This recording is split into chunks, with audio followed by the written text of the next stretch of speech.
It's so funny that all of these guys have been like, these are paid actors.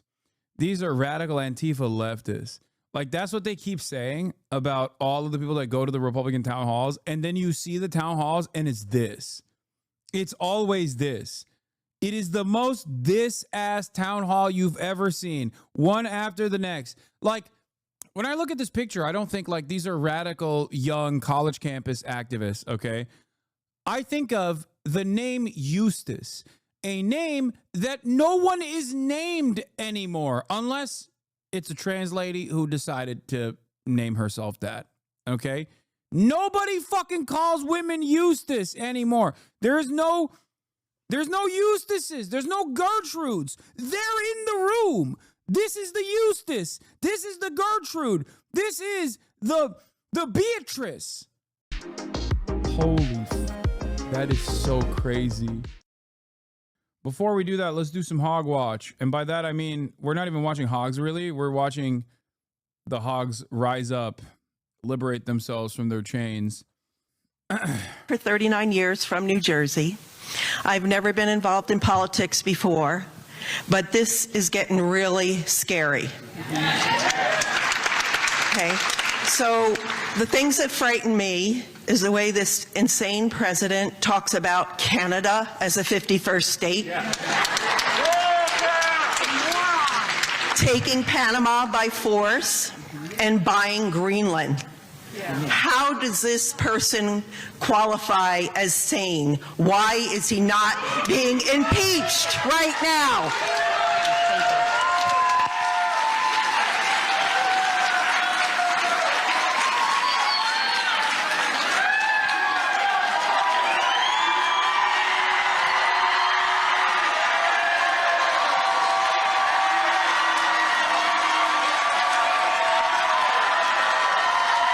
You better be like, get that traitorous flag out of here. It's illegal. It's terrorism to have the Canadian flag. You will only fly the Unionist flag of Canada now that Canada is officially under the American Protectorate. Yeah, look out, lady. You called Trump insane. That's terrorism. You might get some serious penalties for that sort of thing. Nowadays, you know?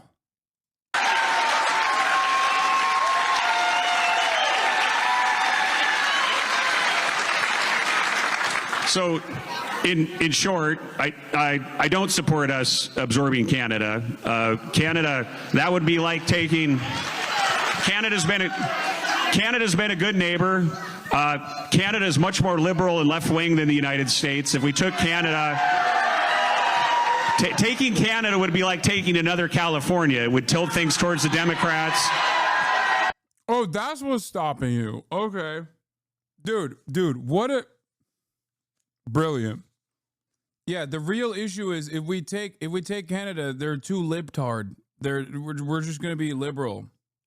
That's unironically the reason why we didn't seize more Mexican territory back in the day, because people were so racist. They were like, that would mean we would have to live alongside more Mexicans. We don't want that.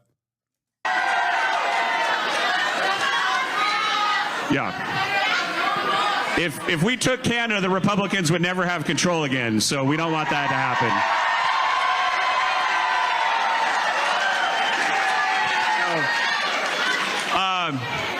On the other two, if we could get Greenland peacefully, I'm all for it, and we should have never given up Panama.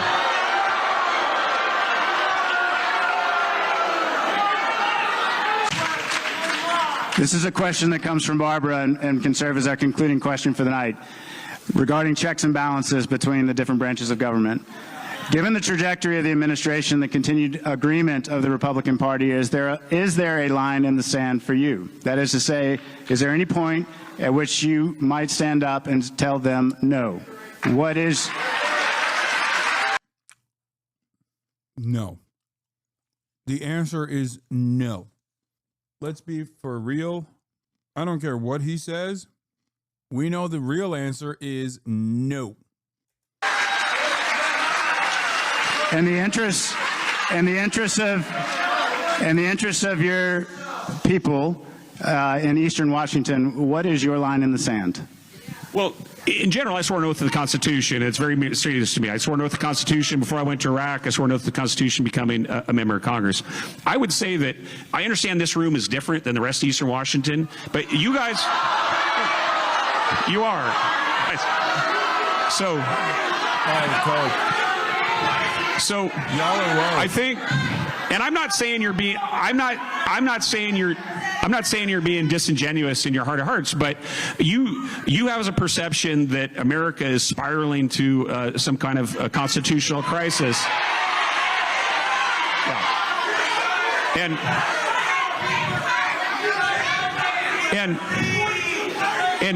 And by and large, while I would have some disagreements with President Trump on some things like tariffs and some other issues, by and large, what people of America see, what people of Eastern Washington see, is President Trump delivering on his promises. And so,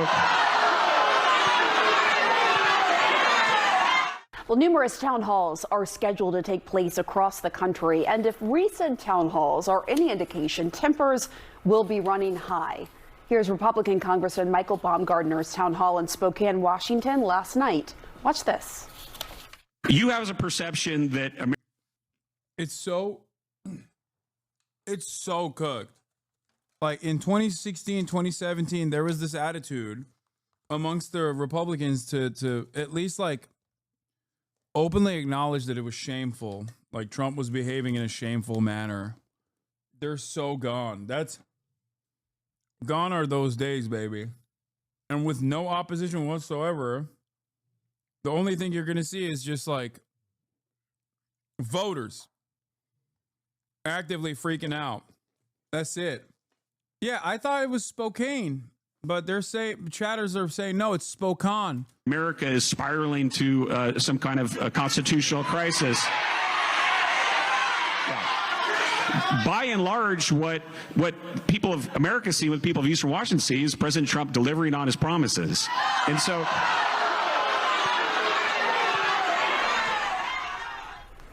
And Democrats are also feeling the heat from voters. Here's what one frustrated Medicaid recipient told Senators Mark Kelly and Ruben Gallego at a town hall in Scottsdale. We're trying to shield ourselves before we're wounded, and we don't know how. Would you mind telling your colleagues in Washington that when they're burning down this house, there's people still inside? My kid is inside. A lot of emotion and passions there. We're joined now by CNN Chief Congressional Correspondent Manu Raju. You know, Manu, typically during recess, as members of Congress are in right now, they hold these town halls, but you don't typically see this kind of fiery reaction. Yeah, you really don't. In fact, this reminds me a lot about 2010 during the old Tea Party wave, and as the Obamacare was being pushed through Congress, saw Democratic members at the time really getting a lot of backlash from voters. This time you're seeing Republicans also in a lot of the cuts, spending cuts that have been happening, the DOGE effort and the like, a lot of anxiety among voters. Republican leaders have counseled their members not to have town halls because they're concerned about these viral moments distracting from their message. They contend that some of this is manufactured, but it's clearly some real constituent concern as well. There is also concern also on the Democratic side of the aisle, as you saw there from those Democratic senators from Arizona feeling some heat because members are not happy with their own party. We saw that from CNN polling this week about how they are held in such low regard among Democratic voters. And of course, this comes as it made this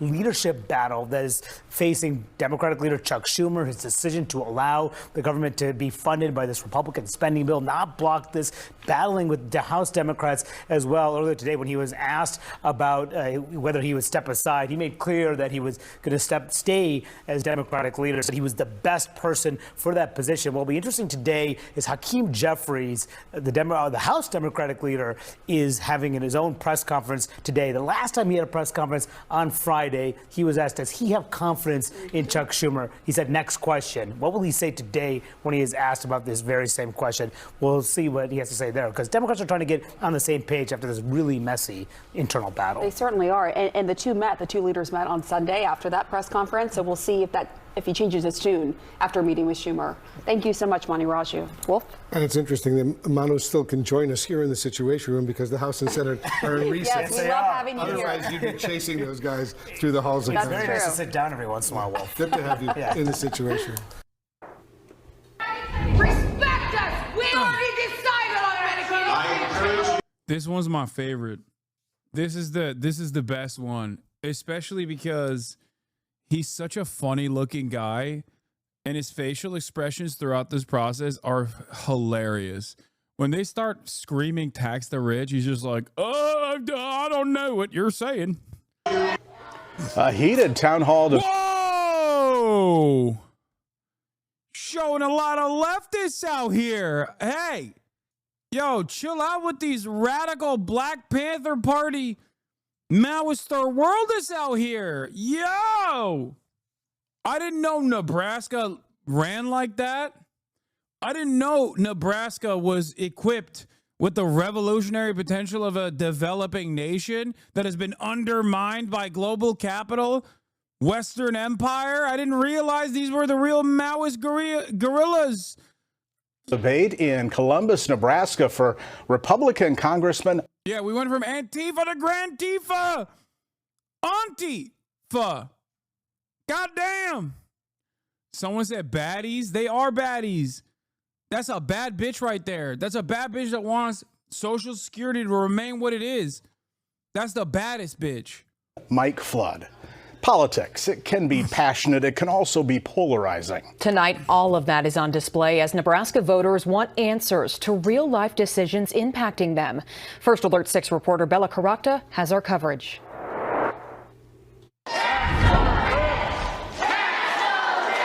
As Republican lawmakers are being discouraged to hold town halls, Nebraska Republican Congressman Mike Flood powered on. Let's talk about that. So your proposal to solve this is to tax the rich. He's like, yeah, okay. So your proposal to solve the budget is to tax the rich. You so stupid. Coors Light Cowboy, thank you for the 20 gifted subs. I've been forgetting to ask you to subscribe. Subscribe! For $6 or free with a Twitch Prime. If you would like to support the show, you can get the new badges, also emotes, and the opportunity to send me links. That's right. Subscribe. Nebraskans grilled Flood from Social Security to international relations. 20. Stifo Magnifico, thank you for 5. Yes. Naruto A&B from 2007, thank you for 5. Canada is a longtime important ally of the United States of America. This tense town hall is just a snapshot of politics across America, with others in North Carolina highlighting discontent with Republican political leaders for not pushing back against President Trump's cuts in federal funding programs such as the VA or support for Russia's Vladimir Putin. Would you agree that your constituents are the boss of you, not President Trump? I am accountable to you. For 90 minutes, about 400 Nebraskans attended the town hall. It's so funny that all of these guys have been like, these are paid actors. These are radical Antifa leftists. Like, that's what they keep saying about all of the people that go to the Republican town halls. And then you see the town halls and it's this. It's always this. It is the most this-ass town hall you've ever seen. One after the next. Like, when I look at this picture, I don't think like these are radical young college campus activists, okay? I think of the name Eustace, a name that no one is named anymore, unless it's a trans lady who decided to name herself that, okay? Nobody fucking calls women Eustace anymore. There's no Eustaces. There's no Gertrudes. They're in the room. This is the Eustace. This is the Gertrude. This is the Beatrice. Okay? That's it. This is the Ethel, the Agatha. They are the ones who are yelling. Ain't nobody's naming their fucking children these names anymore. You know the last time they did that. Last time a person was named that was basically pre-civil rights. Okay? If your resistance movement is comprised of people that are named Ethel and Eustace, then yeah, it's not fucking woke college campus activists.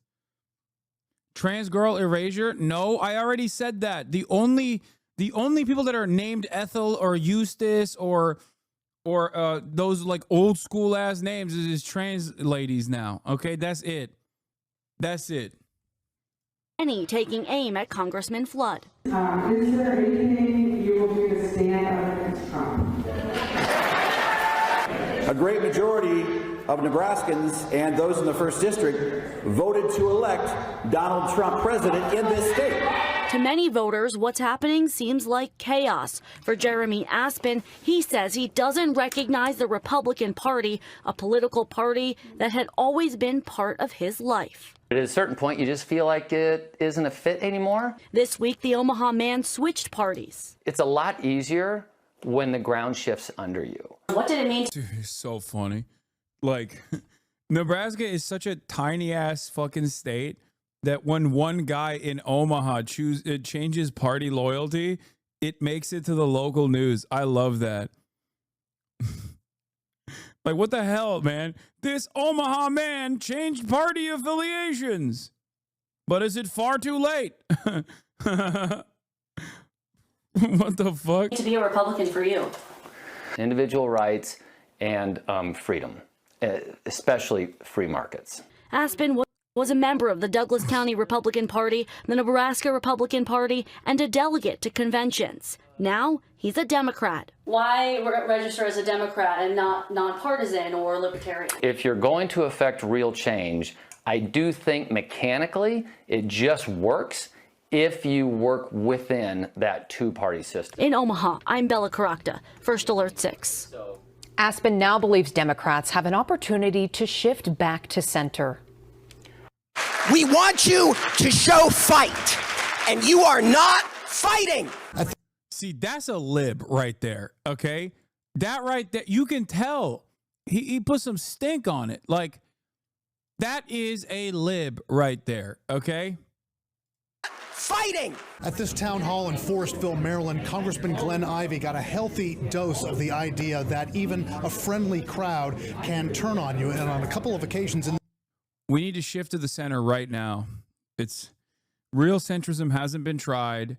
Real centrism has never been tried. Real centrism has only been thwarted. Real centrism is not something that simply fails. It can only be failed. Real centrism has never been implemented because the CIA always thwarts the efforts of doing real centrism. One day we will have real centrism. America will be a real centrist, a transitional centrist state with American characteristics, okay? One day we will have the radical centrism that I wanted, okay? I wanted always and forever. It's just not here yet. It will get here one day, okay? Centrism cannot fail. Centrism can only be failed. Just wanted to make sure that everybody knows I'm a nuanced centrist. You didn't even get the best exchange. This is a poop. Is it a poop song? A better person to audit our government for waste, fraud, and abuse than the inspectors general that Donald Trump fired, because Elon Musk has conflicts of interest out the wazoo. He gets $40 billion Okay, this might be a HasanAbi head. I'm gonna be honest. Like, this is probably a year in federal contracts from the. This looks a little bit more like a HasanAbi head style situation. Okay, I will take ownership over this one. All right. I don't know which one of you actually went there and spoke out on the microphone, but you know, the previous old ladies were definitely not a part of the coalition, but this is a parasocialist out there. From the federal government. Trouble hearing you. Can you slow down a little bit? Elon Musk gets $40 billion a year in funding from the federal government. What makes you think that has no conflict of interest? That he has no conflict of interest? Do you think he would cut that before he would cut our Medicare or our Social Security or our jobs? I support Elon Musk and the Department of Government Efficiency. Boo!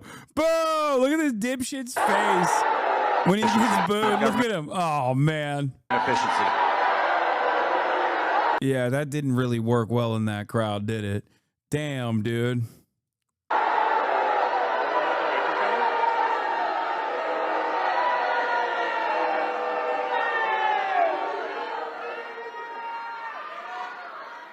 Next question. Oh my God, that was so loud. It killed my brain. I'm sorry. Online public comment on Delaware 2B21 off to a hot start. Let's see what this is. Fascist Nazi billionaires are taking over this country and firing federal employees en masse and trying to annex Canada and arresting dissent, blah, blah, blah. And this bill gives billionaire Nazis more power and not less power. Nazis are taking over and we're actually leaning into it. This is somehow dumber than what Cuck Schumer did. And no matter what you say, it really is because Elon was here a while ago. Because you're like, Daddy Musk, tell me what you want. I'll pass your bills. I'll suck your toes. I'll carry your babies. I'll sig hail, but not really. Oh, it did Okay, the look, blowjob noises. all of you who voted for or will vote for this garbage, you are a traitor not only to the state and nation, but humanity itself. Objectively speaking, the world would be better off had you never been born. But it's not too late. You can still Bud Dwyer yourselves. At least I would enjoy watching that. So, yeah, let's go with that one. Motion to adjourn. Can I get a second? That's blowjob noises. I wrote about the bill, which just passed the House committee and will now head to the floor. Elon Musk Corporation to lead Delaware. Here's what happened next. Senator Lisa Murkowski said at a presser in Alaska yesterday that Elon Musk may take the next $1 billion that he makes off Starlink and put it directly against her. As the GOP colleagues are silent because they're afraid they're going to be taken down or primaried. Why aren't you a better Republican? And if you're not, get out of the party. You know what? You know what? By the way, I do want to say something, but listen. These people are they're fraudulent. Okay? They're fraudulent. They're the whole like, oh, you know, I'm going to do dissent. Like it's bullshit. Okay? Until Alaskans tell me, Lisa, it's just not working anymore. I'm going to give you every last breath that I have, No, and I'm let going her to try out, to solve. dude. You can't because you're already riling her up by petting her. Let her out. Okay, you can play with her if you want. Every little problem, and I'm not going to compromise my own integrity by hiding from my words when I feel they need to be spoken. I'm going to take the criticism that comes, and it may be that Elon Musk has decided he's going to take the next $1 billion that he makes off of Starlink and put it directly against Lisa Murkowski. And you know what? That may happen. But I'm not giving up 1 minute, one opportunity to try to stand up for Alaskans. But I got to figure out how to do that. And I need Alaskans' help to tell me what they're feeling so that I can help deal with that. It is, you know, I don't mean to be critical of you. You and I, we can spar at these things, and I actually like the engagement. Boo, I don't care. Fucking actually put up a strong opposition. If you have any sort of real ideological commitments, get out of here. Tom Tillis released new voicemails, but it might be too spicy for the stream. I'm just calling to let you know that I listened to the Raleigh News and Observer. Why does Tom Tillis keep posting his L's like this? It just like it doesn't make any sense. He's just like, yeah, that's right. I'm Tom Tillis, and all of my constituents want to assassinate me. Here are their words. And it's just like why? Why are you posting this? Everybody feels this way, and you're just it's only going to get worse. You know what I mean? Hello, my name is Tom Tillis. All my constituents want to assassinate me in increasingly more violent ways that they describe in gruesome detail. They also keep saying where their home addresses are, what their occupation is, basically goading me to call Secret Service on them. It seems that many of these, the average age of my constituents that keep saying death threats to me seems to be around 55 years old, as in the primary age for being an active voter for either party. It seems odd that they are so careless in the way that they are doing death threats. I do not understand it. It must mean that they're being brutally honest about their hatred for me. Now, of course, for legal reasons, we disavow. This is unacceptably violent rhetoric. I mean, how could people get so angry? That's right. That's a great question. How could people get so angry? Their short video where they released some of the threatening phone calls and messages that you've been getting. And I just wanted to let you know that has just been absolutely the joy of my week, listening to those. My favorite one was the really old guy who threatened to, I think he threatened to bash your head in with an axe handle. That one was hands down my favorite. But anyway, that was the most joy I have felt in weeks. So if you could please release some more, that would be awesome. And the comments that supported that video were just, they were just chef's kiss. How did he see this and not realize, like, this is having the opposite effect? They were so good. I saved it so I can listen to them over and over again and then read the comments.